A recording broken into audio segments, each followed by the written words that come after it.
O conto a seguir foi lido especialmente aos que possuem alguma limitação à leitura, tais como os deficientes visuais, os dislexos, os idosos, entre outros.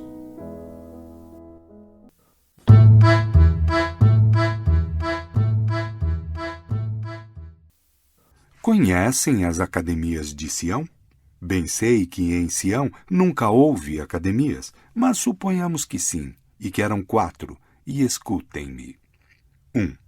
As estrelas, quando viam subir através da noite muitos vagalumes cor de leite, costumavam dizer que eram suspiros do rei de Sião, que se divertia com as suas 300 concubinas, e piscando o olho umas outras perguntavam: reais suspiros, em que é que se ocupa esta noite o lindo calafângico?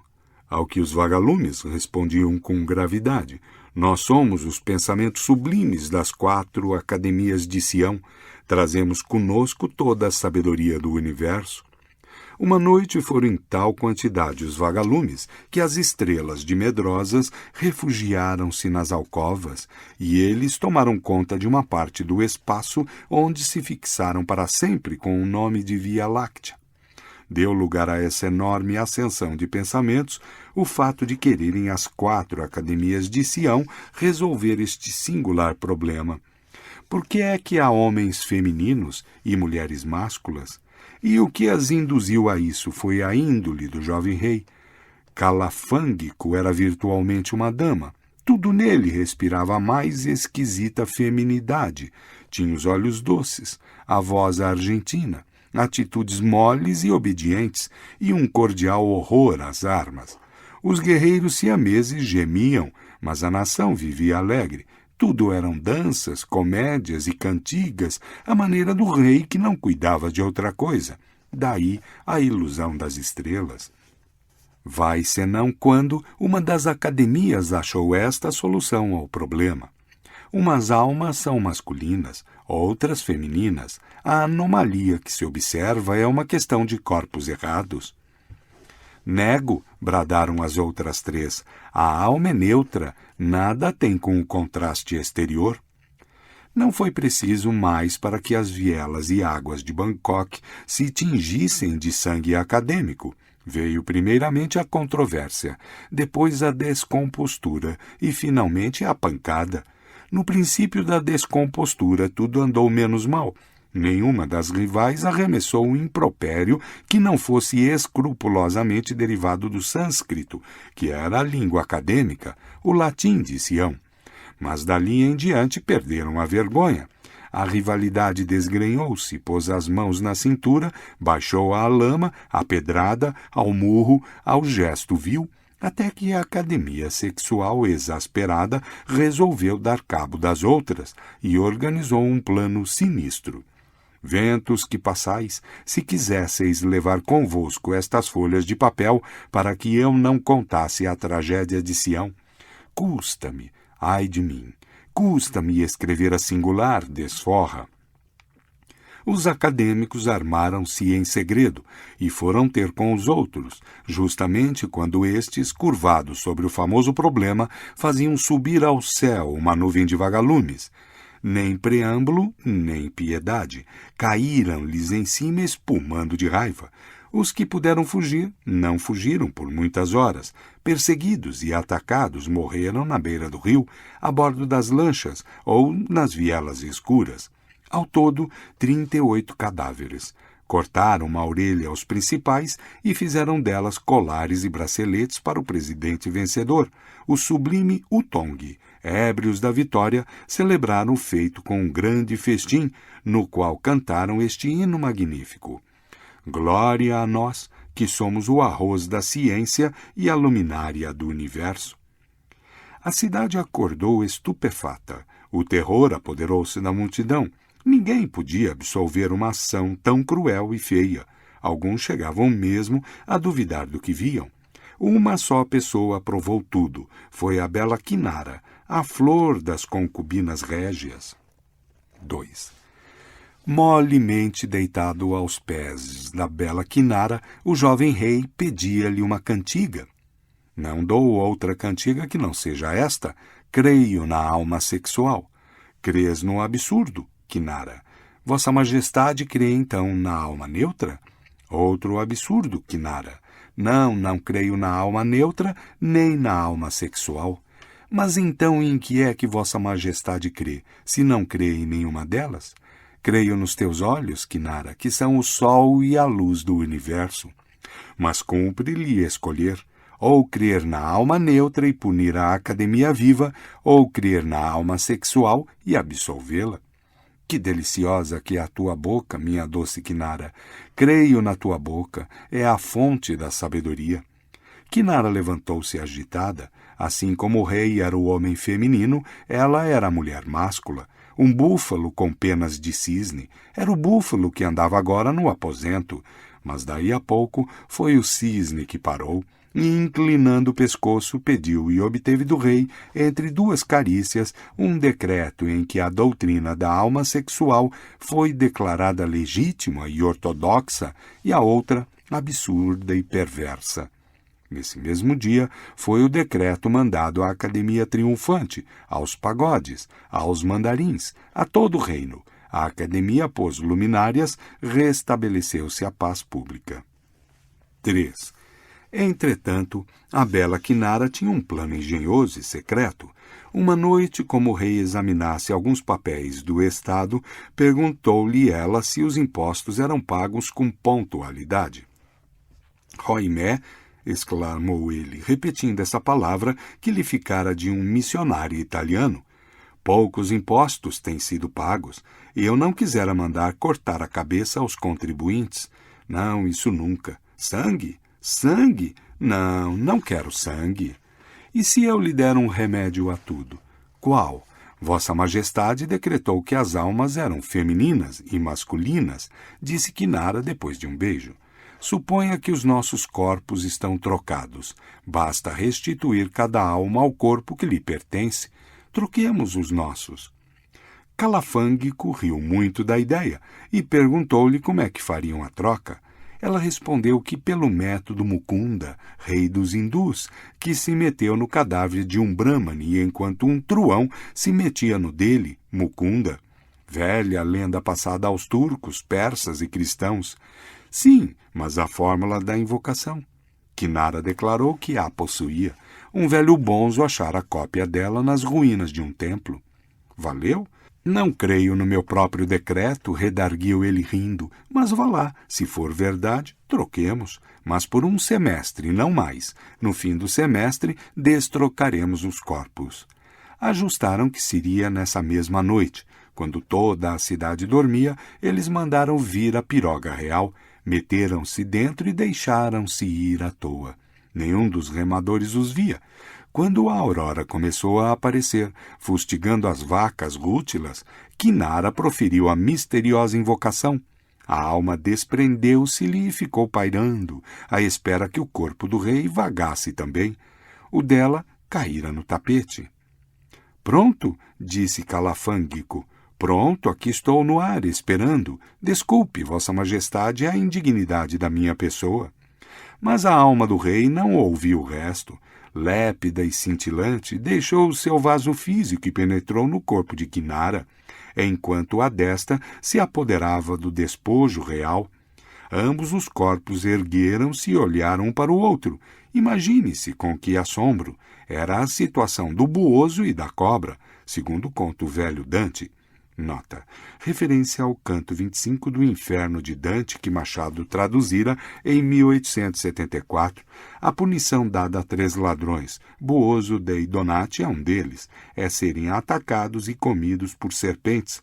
Ao descrever a junção do homem e do animal, em que um quase se transforma no outro, Dante compara esta cena a outras parecidas, encontradas na poesia de Ovídio e Lucano, e diz que a sua é mais terrível que a deles. Fim de nota. Mas vede aqui a minha audácia. O poeta manda calar Ovídio e Lucano por achar que a sua metamorfose vale mais do que a deles dois. Eu mando-os calar a todos 3. Buoso e a cobra não se encontram mais, ao passo que os meus dois heróis, uma vez trocados, continuam a falar e a viver juntos, coisa evidentemente mais dantesca, em que me pese a modéstia. Realmente, disse Calafângico, isto de olhar para mim mesmo e dar-me majestade é esquisito. Vossa Majestade não sente a mesma coisa? Um e outro estavam bem, como pessoas que acham finalmente uma casa adequada. Calafângico espreguiçava-se todo nas curvas femininas de Quinara. Esta inteiraçava-se no tronco rijo de Calafângico. Sião tinha finalmente um rei. 4. A primeira ação de Calafângico, daqui em diante entenda-se que é o corpo do rei com a alma de Quinara, e Quinara o corpo da bela siamesa com a alma do Calafângico. Foi nada menos que dar as maiores honrarias à academia sexual. Não elevou os seus membros ao mandarinato, pois eram mais homens de pensamento que de ação e administração, dados à filosofia e à literatura, mas decretou que todos se prosternassem diante deles, como é de uso aos mandarins. Além disso, fez-lhes grandes presentes, coisas raras ou de valia, crocodilos empalhados, cadeiras de marfim, aparelhos de esmeralda para almoço, diamantes, relíquias. A academia, grata a tantos benefícios, pediu mais o direito de usar oficialmente o título de claridade do mundo, que lhe foi outorgado. Feito isso, cuidou Calafângico da fazenda pública, da justiça, do culto e do cerimonial. A nação começou de sentir o peso grosso para falar como o excelso Camões. Nota: os Lusíadas, canto 1, estrofe 15. Comecem a sentir o peso grosso, que polo mundo todo faça espanto, de exércitos e feitos singulares, de África as terras e do Oriente os mares. Fim de nota. Pois nada menos de 11 contribuintes remissos foram logo decapitados. Naturalmente os outros, preferindo a cabeça ao dinheiro, correram a pagar as taxas e tudo se regularizou. A justiça e a legislação tiveram grandes melhoras, construíram-se novos pagodes e a religião pareceu até ganhar outro impulso, desde que Calafângico, copiando as antigas artes espanholas, mandou queimar uma dúzia de pobres missionários cristãos que por lá andavam, ação que os bonzos da terra chamaram a pérola do reinado. Faltava uma guerra. Calafângico, com um pretexto mais ou menos diplomático, atacou o outro reino e fez a campanha mais breve e gloriosa do século. Na volta a Bangkok, achou grandes festas esplêndidas. 300 barcos forrados de seda escarlate e azul foram recebê-lo. Cada um destes tinha na proa um cisne ou um dragão de ouro, e era tripulado pela mais fina gente da cidade. Músicas e aclamações atroaram os ares. De noite, acabadas as festas, sussurrou-lhe ao ouvido a bela concubina: meu jovem guerreiro, paga-me as saudades que curti na ausência. Dize-me que a melhor das festas é a tua meiga Quinara. Calafângico respondeu com um beijo. Os teus beiços têm o frio da morte ou do desdém, suspirou ela. Era verdade. O rei estava distraído e preocupado. Meditava uma tragédia. Ia-se aproximando o termo do prazo em que deviam destrocar os corpos e ele cuidava em iludir a cláusula, matando a linda siamesa. Hesitava por não saber se padeceria com a morte dela, visto que o corpo era seu, ou mesmo se teria de sucumbir também. Era esta a dúvida de Calafângico, mas a ideia da morte sombreava-lhe a fronte, enquanto ele afagava ao peito um frasquinho com veneno, imitado dos Borgias. De repente, pensou na douta academia. Podia consultá-la, não claramente, mas por hipótese. Mandou chamar os acadêmicos. Vieram todos, menos o presidente, o ilustre Utong, que estava enfermo. Eram 13. Prosternaram-se e disseram ao modo de Sião: nós, desprezíveis palhas, corremos ao chamado de Calafângico. Erguei-vos, disse benevolamente o rei. O lugar da poeira é o chão, teimaram eles, com os cotovelos e joelhos em terra. Pois serei o vento que subleva a poeira, redarguiu Calafângico, e com um gesto cheio de graça e tolerância, estendeu-lhes as mãos. Em seguida, começou a falar de coisas diversas, para que o principal assunto viesse de si mesmo. Falou nas últimas notícias do Ocidente e nas leis de Manu. Nota: Leis de Manu, a mais importante coletânea de leis da época clássica hindu, redigida entre os séculos 2 a.C. e 2 depois de Cristo. Nela se discute a relação entre ações neste mundo e a vida futura, com base na doutrina da transmigração das almas. Fim de nota. Referindo-se a Utong, perguntou-lhe se realmente era um grande sábio, como parecia. Mas vendo que mastigavam a resposta, ordenou-lhes que dissessem a verdade inteira. Com exemplar unanimidade, confessaram eles que Utong era um dos mais singulares estúpidos do reino, espírito raso, sem valor, nada sabendo e incapaz de aprender nada. Calafanguico estava pasmado. Um estúpido? Custa-nos dizê-lo, mas não é outra coisa. É um espírito raso e xoxo. O coração é excelente, caráter puro, elevado. Calafanguico, quando voltou a si do espanto, mandou embora os acadêmicos sem lhes perguntar o que queria. Um estúpido? Era mister tirá-lo da cadeira sem molestá-lo. 3 dias depois, Utong compareceu ao chamado do rei.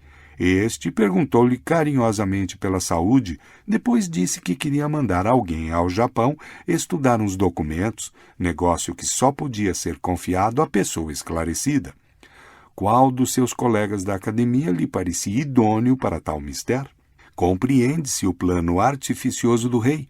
Era ouvir 2 ou 3 nomes e concluir que a todos preferia o do próprio Utong. Mas eis aqui o que este lhe respondeu.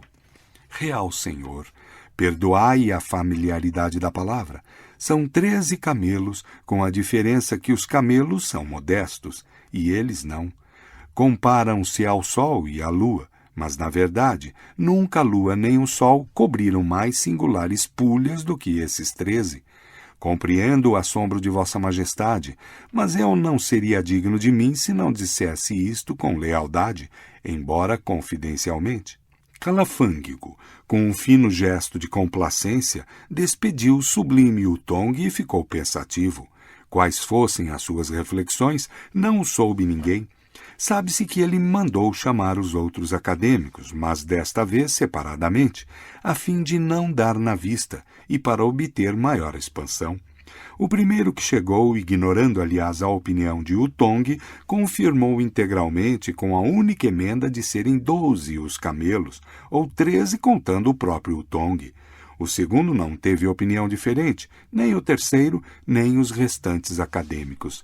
Diferiam no estilo. Uns diziam camelos, outros usavam circunlóquios e metáforas que vinham a dar na mesma coisa.